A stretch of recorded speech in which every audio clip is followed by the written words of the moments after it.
Hello everyone, welcome to the channel. In this video, we will be discussing about the last problem of today's bi-weekly contest, booking concert tickets in groups. So the problem states that we are given n number of rows and each rows has m seats in it. And we will be given some queries. In each query, we will be given some k spectators that want to sit together in a row. That's the first type of query. Like they either they will sit together or they will not sit at all. And second type of query is they can like they the spectators can sit in a scattered manner. Like they may not sit in a single row. So let's try to understand this with an example. So let's say we have these two rows, okay, and we in each row we have like these five seats, okay. Now the first query comes that gather means the spectators that is booking the tickets wants to sit together. So what they're saying is they have like four people in their group and they want to sit in first zeroth row. Like either they will sit on the zeroth row or they will not sit at all. So here we can see zeroth row is completely empty and we have five seats here, like five consecutive seats here. So we can accommodate this group by booking first four seats for them. So they are together and they are sitting in first zero rows. So that's where like this query is like this. We are will be able to book the tickets for this spectators group. Second, 2 0, which basically says the group size is 2 and they want to sit in the first zeroth row. So in zeroth row there is only one sit, but the first row is there are more than one. There are like enough number of seats available, but the requirement is that they want to sit in the zeroth row only. So that's where we will not be able to fulfill this group. Third, scatter. Scatter means they can sit anywhere. Like there is no requirement that they will sit together in a single row. So here again, like the first denotes the number of people in the group, second denotes the rows, like up to which they want to sit. So they are saying like there are five people and every one of them wants to sit in the first, like either in the zeroth row or in the first row. Either of them is fine. So we have five people.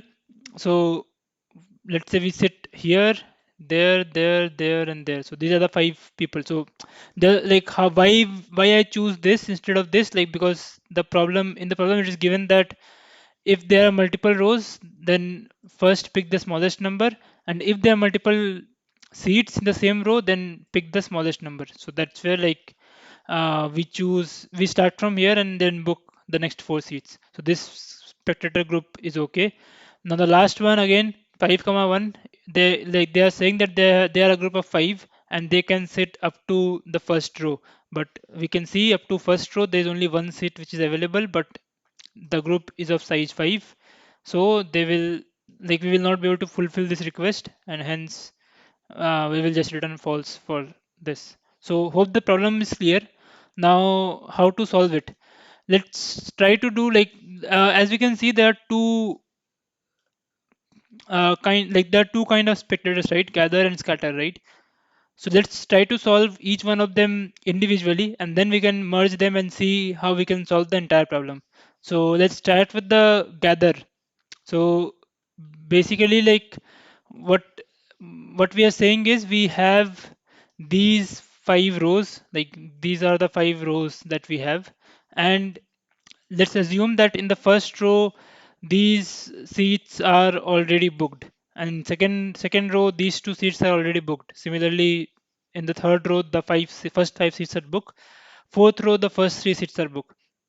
One thing to note here is like it can never be possible that first two seats are booked and then these two seats are booked, because if you remember in the problem we are given that they will like if there are multiple rows, multiple seats in the same row, we will start from the smallest seat. So that's where like only a prefix of them would be booked at any given point of time.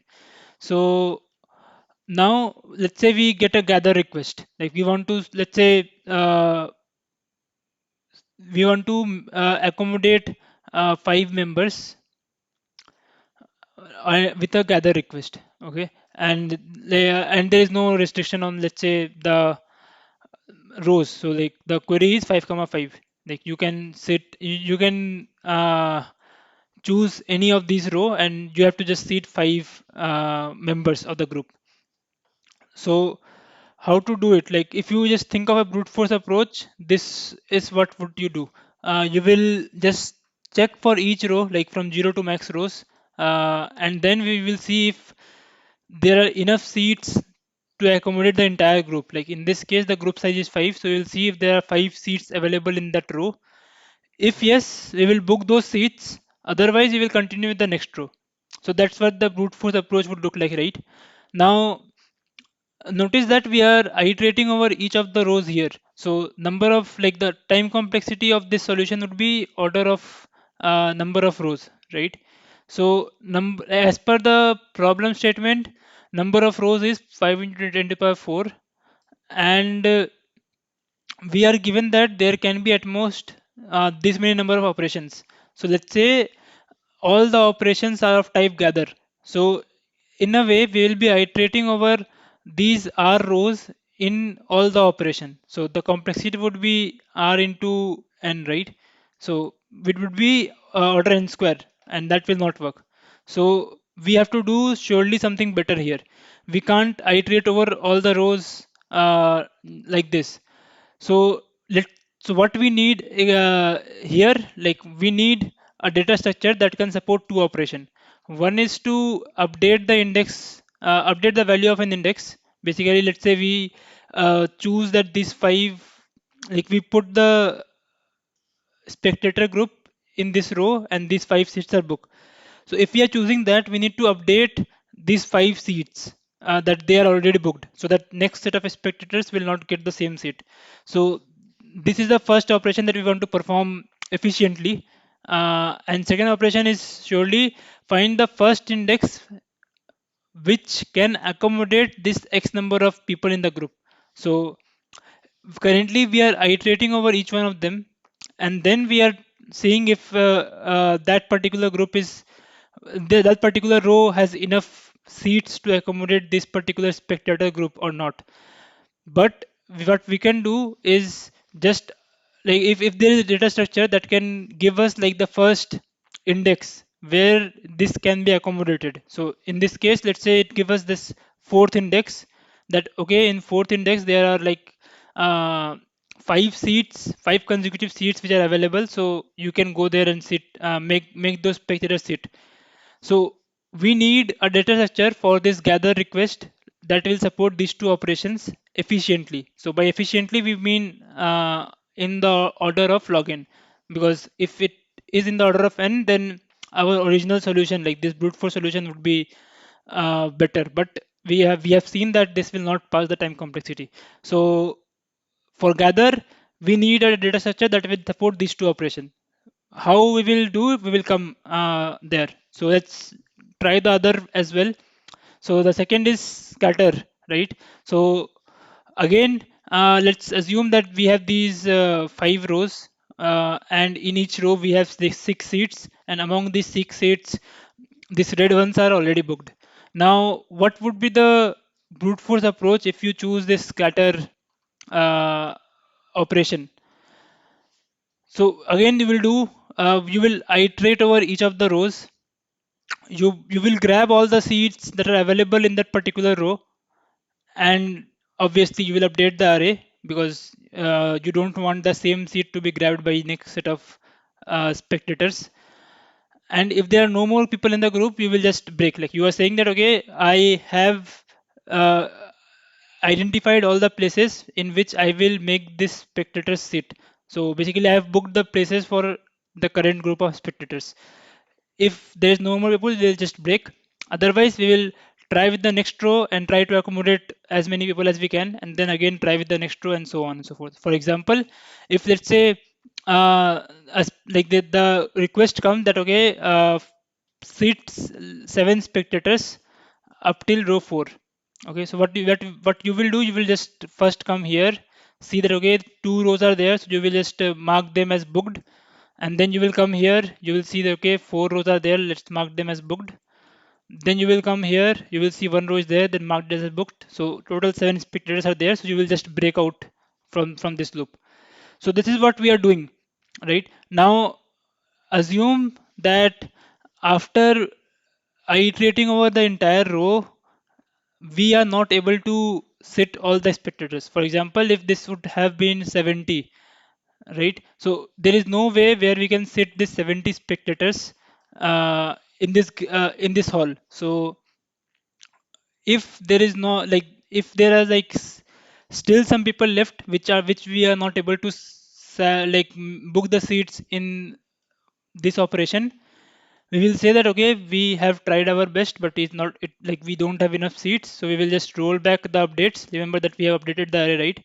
So we'll just roll back all the updates and return false. So this is kind of a brute force approach that we would be applying if we want to implement this scatter operation, right? But what would be the time complexity of this approach?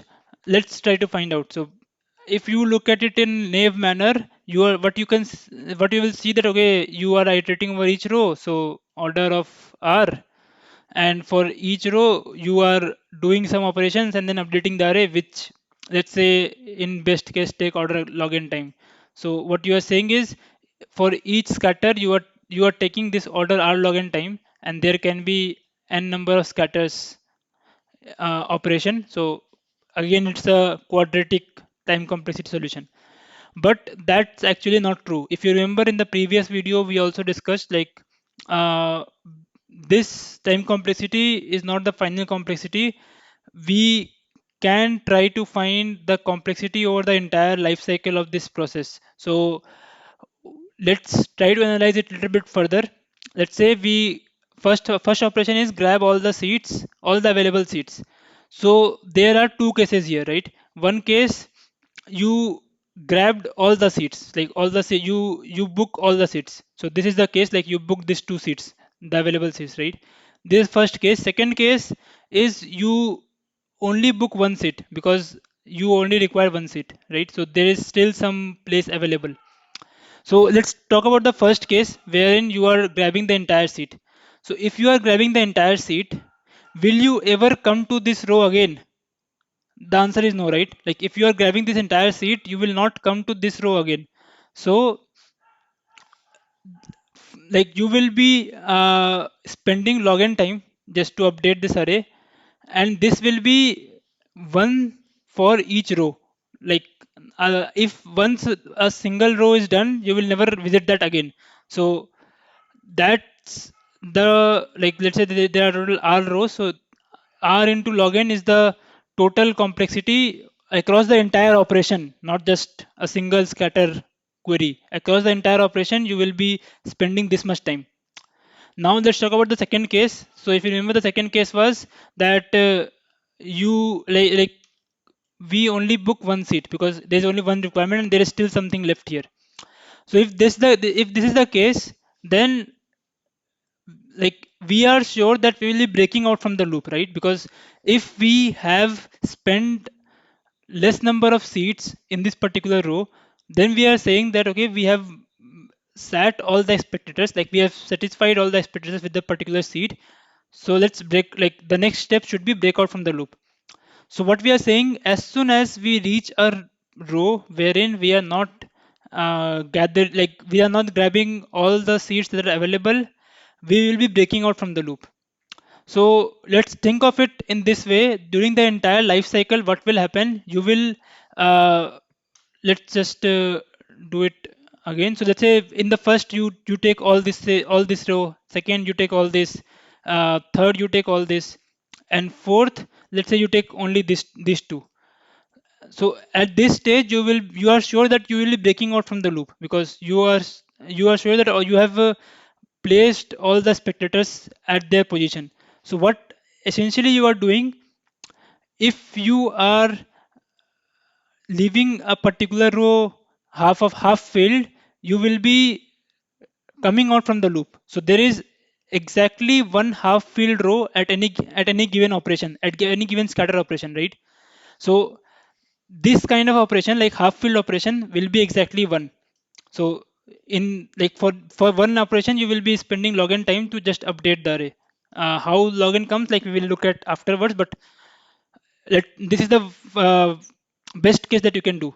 Now, for each of this fulfilled row, you are saying that you have already completed all this row, so you will never come to this row again. So in a way, during the entire life cycle, you will be spending this much time. So what is the total time that you are spending across the entire life cycle? So in each, let's say there are two number of scatter operation. So in each scatter operation, you will be spending one login time for the last half filled row.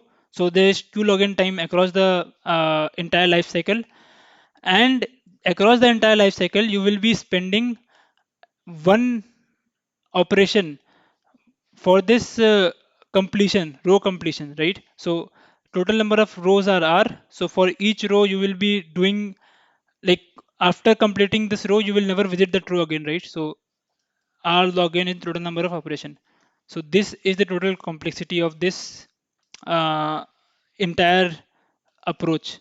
So you can see it is not actually quadratic, it is still uh, q plus r into login, which can serve our purpose. But there is a catch. Now we are saying that if there are still people left, we will be rolling back all the updates, right? So we basically, we are what we are doing, we are whatever we have done, we have kind of wasted this effort. So that is something, if we consider here, then we have to roll back this, we have to roll back this, and that will, like, in a way, what we are saying is we have completed this row, but now we are rolling back because we are saying that it is not actually possible. So that's where the complexity will increase. So what we can do, we can just do a smart trick here. Uh,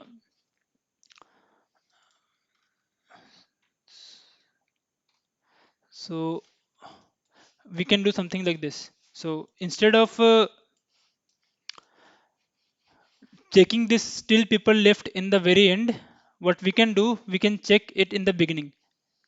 Let's say we check it in the beginning by some fashion, like we have some data structure that can tell us how many seats are left till this particular row. And if if number of seats left is actually less than the group size, we will just directly return false instead of doing all this stuff. So that's where we are, like, if this can be done efficiently, if this operation can be done efficiently, this entire thing, we have just seen that this complexity of this entire thing over the entire life cycle of this scatter operation is not quadratic. It is still n into log n. So now what we need for scatter operation is something like this. We need a data structure that can perform these two, it has to update the value of an index efficiently. Basically, after grabbing all these seats, we have to update how many seats are left for a particular row, right? So that is required. Second, find the total number of seats available, because now we are saying that we will move this part to the top, right? So we can't actually go through all the rows, so that's where we are saying that find the total number of seats that are required. And third, like, all the non-empty rows, because what we are saying, we will not be visiting a row which is already fulfilled again. Like, we will never visit this row again. So that's where we need, like, instead of iterating over each row, we will iterate over each of non-empty rows. So all the non-empty rows set we require. So we require these three things to support our scatter operation. So let's merge all these requirements. So this is common requirement for scatter and gather, and this is the requirement for gather. This requirement comes from scatter, and this requirements comes from scatter. Now look at it, like, we have to do all of this in login. That's what our goal is. Like we have to we have to design a data structure that can do all of this in login. Now look at it. What we have is update the value of an index, and what we again have is find total number of seats available until a particular row. So let's say like there are uh, uh, there are 5 rows, and we are maintaining how many empty seats are there. Let's say first row has 2 empty seats, second row has 1 empty seat, third row has 5 empty seats, and fourth one has 6, and fifth one has 3. So what this is saying is we have to find the sum of a prefix of this, right? Like this operation is saying this, and with this operation, what it is saying that we need a data structure that can dynamically update this value to something else. Let's say 3. So we need both, right? So in this kind of scenario, like if we only need this total number of rows, we can directly use prefix sums, right? But we can't use prefix sums because we need dynamic updates as well. So that's where like this is a clear cut uh, requirement for a data structure that can give range queries, that can do range queries with an update. So here like Fenwick tree or segment trees are the data structure that can do this kind of stuff. So with these two requirements, we are sure that we will be using like these two requirements can be easily done with the standard segment tree. Like yeah, you can find out the sum of values in a particular range very easily. We will look at it at the end of the video. We will solve an example, but these two can be done very easily using segment tree. Now, what is required is the second and the fourth requirement. Find the first index of the element which is greater than the value x. So let's try to do that using segment tree as well. So let's say this is the array. The array actually, like this entire thing is our array 2 4 1 3 6 8 2 5. 2 denotes that number of seats that are available in first row is 2, number of seats available in second row is 4, number of seats available in third row is 1, and so on and so forth. Now we built a segment tree out of it, and in each node we are storing the max of the children. So 2 and 4 max is 4, 1 and 3 max is 3, 6 and 8 max is 8, 2 and 5 max is 5, 8 and 5 max is 8, 3 and 4 max is 4, 4 and 8 max is 8. So we built a segment tree out. Now let's say we need to find out the first index which can accommodate 6, like which has value greater than equals to 6. So by looking at this array, you can see that this should be our answer. Like this is the first index that can accommodate 6. But how to do it using this segment tree structure? So let's say you are at the root of the tree. Now if you are able to decide whether to go left or right, like, and you can surely say that if I am going to the left, then I will be finding answer in the left. Or you can say that if I am going to the right, then I am sure that I will be finding an answer in the right. If you are able to decide this, then you are done, right? Because in that way you will be either going to left or going to right. Like you will not go both direction, and you will be skipping half of the nodes, right? So every, like initially you have total n number of uh, n number of nodes to look at. Then in second stage you will be skipping half of the nodes, so n by 2 nodes to look at. Third stage you will be again skipping half the nodes, so n by 4 nodes to look at, and so on and so forth. Finally 1. So this is our answer. Like you will reach at the answer node. So this entire thing will take log n time, right? So hope this part is clear. Now let's just try to find out if we can decide whether to go left or right. So this is the maximum across the left and right, right? So we are saying that we require 6 and 8 is greater than 6. So what we are saying, in my subtree, I can guarantee that there is a node that is greater than 6, right? Now I will look at the left part. Let's say the left part is 4. So what it is saying, in my subtree, if you go in my subtree, basically this part, if you search in this part, you will never find a node that is greater than 4. So but what you need is you need 6. So you are sure that going left will not help you, so you will go right in this case. Now you come here again, you ask the same question, that okay, 8 is actually greater than 6, so I am sure that I will find the answer. Now, looking at the left child says that okay, in my subtree there is a node that has the value 8, like maximum, that is the maximum node, and what we want is 6. So we will go to the left and skip the right part because we are sure that there is a node in the left which has value 8, maximum value 8. So we will go to the left. Now again, like when we come here, we will again ask the same thing. Let's go to the left part and see. It says that okay, in my subtree, like this hypothetical subtree, I like the maximum value of a node is 6. So what we need is 6. So 6 is actually greater than equals to 6. So we will say that we will go left and we will not go right. And finally we reach at the leaf node, and that's where our answer lies. So we will just return the index of this node, which is 0 1 2 3 4. So we are saying that fourth index is the one that is the first index that has greater than value 6. So now let's just look at one final example to before we conclude this. Let's say we have to find instead of 6 we have to find 5. So let's again start from here. We will go to the left part. We will see that okay, 4 is the maximum in the left part. So we will not be getting this 4 in the left part. So let's skip this part and go to the right. Now we come here, we go to the left part, we see that okay, left part is greater than 5. So we will be finding our element in the 5 in the left part. But notice that right part is also greater than equals to 5, right?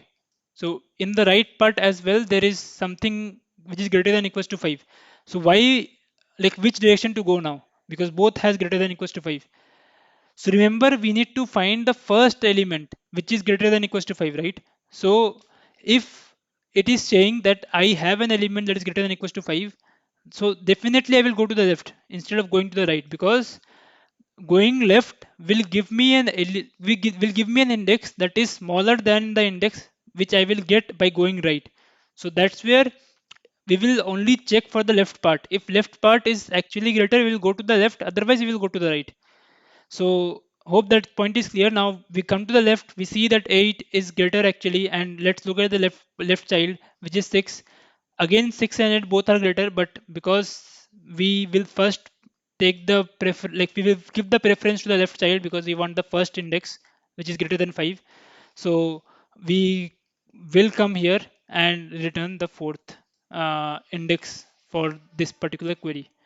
So hope this point is clear. Now, just to quickly recap, what we have solved is, uh, sorry. So just to recap, like we already know how to update the value of an index, because updating the value of an index in segment tree is straightforward. And again, like this is a point update, not a range update, so that's straightforward. Second is find the index of the element which is greater than, like the find the first index of the element which is greater than the given value x. We have just find out how to do that. Third, like find the sum of a particular range, like until a particular row. So that is something that is standard using a segment tree. And last requirement for us was find like maintain a list of all non-empty rows, right? So this, we don't need any fancy data structure for this. We can just use a set, because we need to remove elements from this non-empty rows set, right? So we will just maintain a set of all the rows first, and as and when a row get empty, we will just update, uh, we just remove that from this set. So hope this entire solution is clear. What we have done is we have just we have first solved, like we have just looked at the brute force approach of solving gather and scatter, and then we have just identified what we actually need, like what the data structure that we actually need for solving scatter and gather efficiently, and we look at segment tree can do that efficiently in order log n time. Now finally let's talk, let's look at an example to clarify the entire thing a little bit better. So let's say we have these four rows and each of them has six seats in them. So each row has 6 seats. So we, as discussed, we will build two segment tree. One is max, another is sum. Like sum will just give us the sum, like the second, the third requirement, wherein like we have to find the sum of a particular prefix.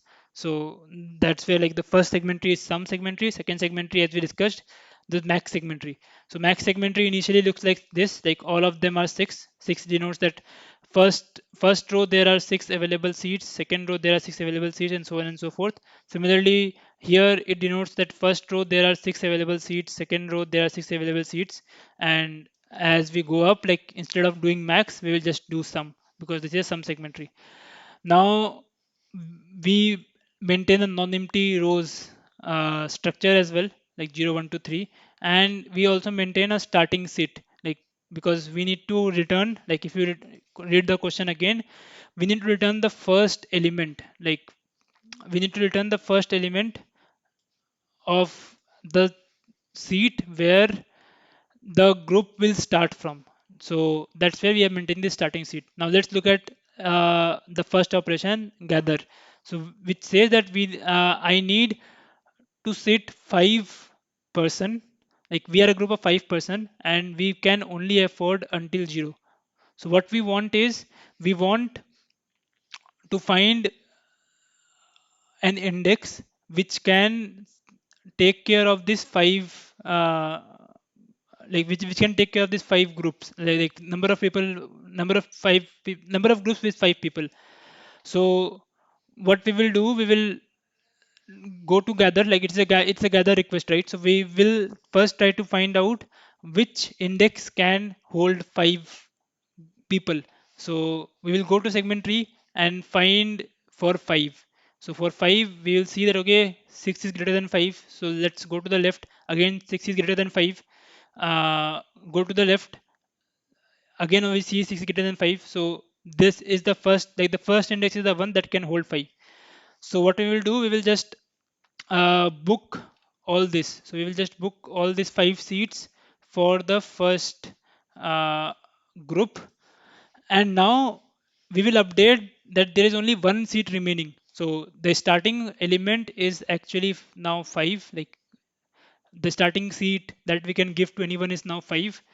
Now this will come out, like this will be updated to 1 because there is only one seat remaining. Similarly, this will be updated to 1 because there is only one seat remaining. Now because this is updated to 1, this 6 plus 1 7. This will be 7, and now 7 plus 12, this is 19. So 19 will be here. Okay, now let's look at the second gather 3 comma 3, basically saying I can see it anywhere in this entire range, and I we are a group of 3 people. So what we need to do is, uh, we need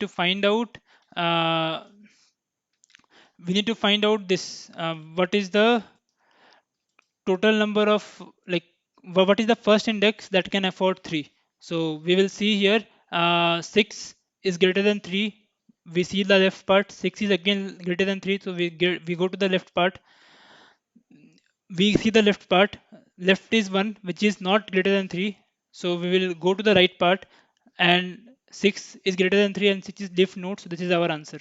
Okay, so now because 6, like first index is the, like this is the first index, right? So first index is the answer. So what we are saying, that we will accommodate this in this particular row, and now because we have accommodated them in this row, we will update the starting index to 3, because now anywhere, like whoever will come will get from 3.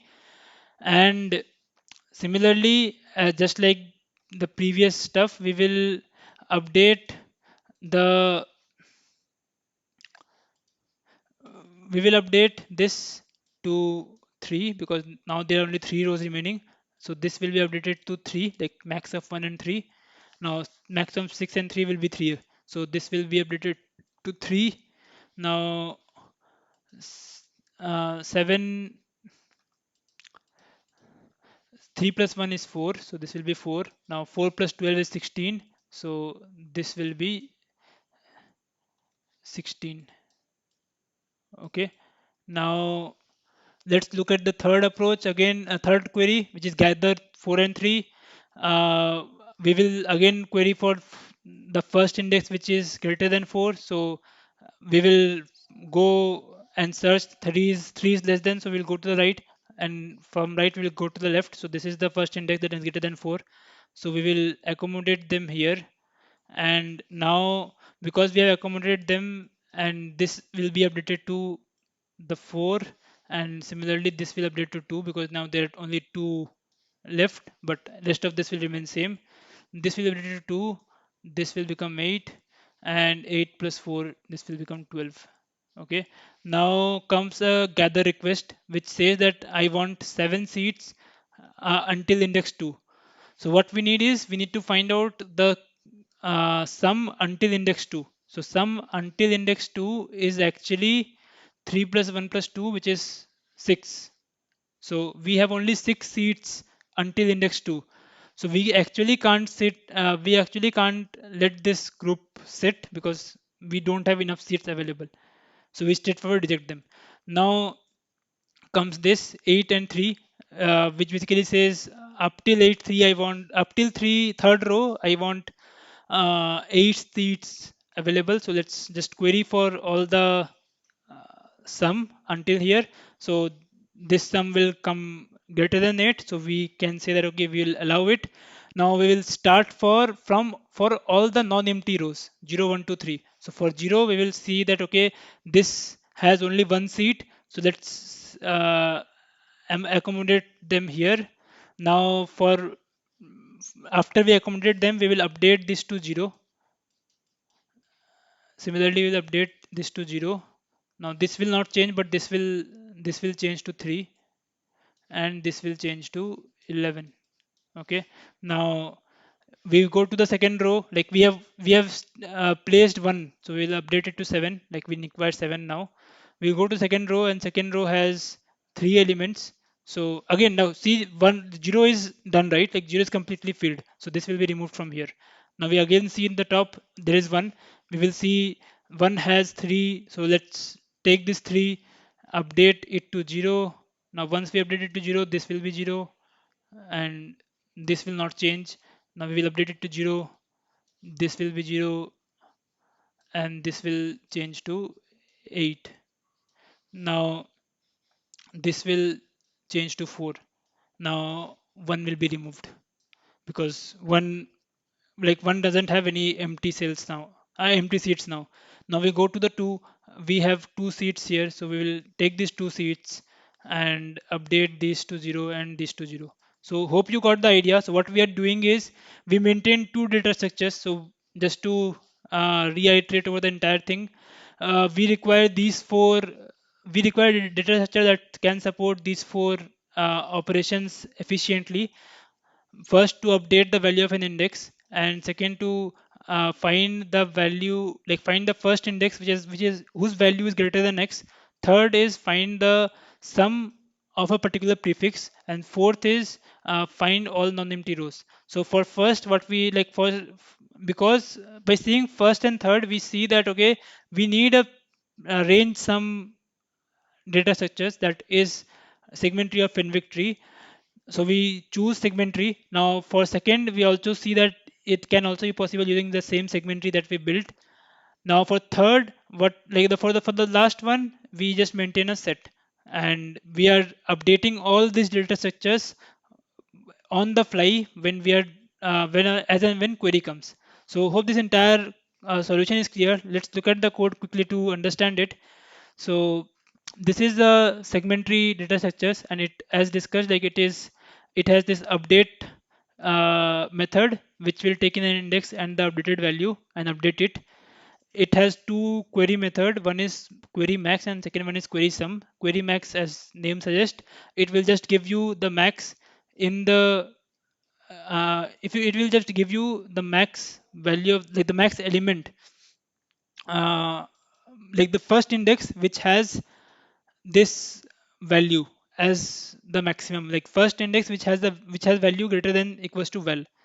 And this one, like query sum, it will just give you the sum of all the seeds in this range x to y. Now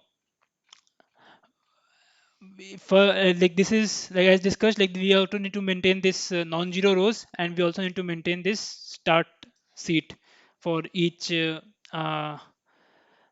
for each row. So now initially start seed for each row is 0, and for like we added all the rows to non-zero rows. Now first gather request come. Let's say for gather request we see the earliest index that has value greater than equals to k, and if earliest index is greater than max row, so what we are saying is we have an index but that is greater than max row. So but customers don't want to see sit after this max row, right? So we will just return nothing, like we will not accommodate this request. Otherwise we are saying that we have this request, so we will just return prepare the answer, like this is the row that they will be sitting in, and this is the start index, like the start index that they will be sitting in. Now after that I updated the start index, because now we are sure that we will be giving this k seats to this particular group.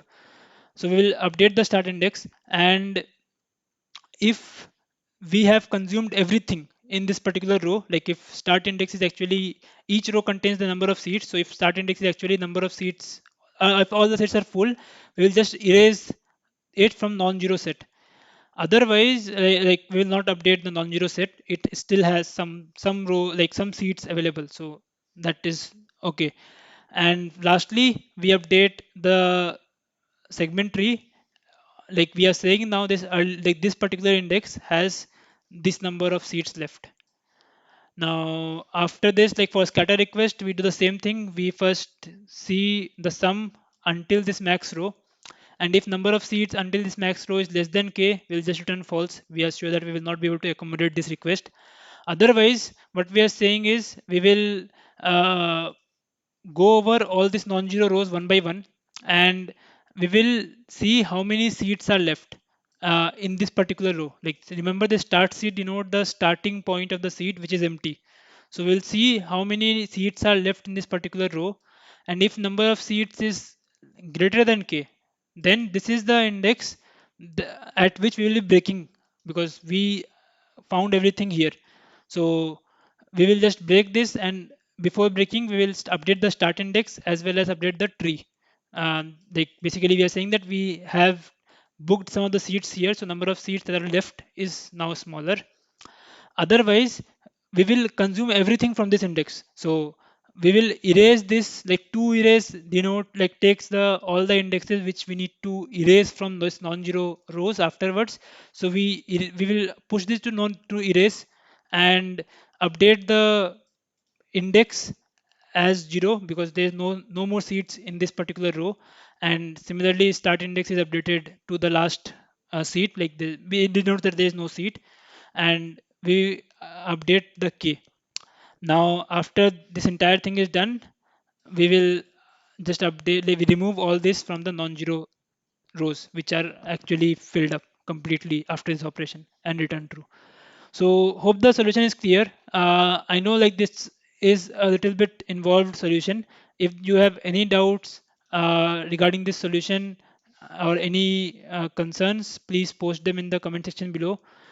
As always, I will be happy to answer all those questions. If you like the video, give it a thumbs up, and if you haven't subscribed to the channel, do subscribe to the channel. It means a lot. Thank you.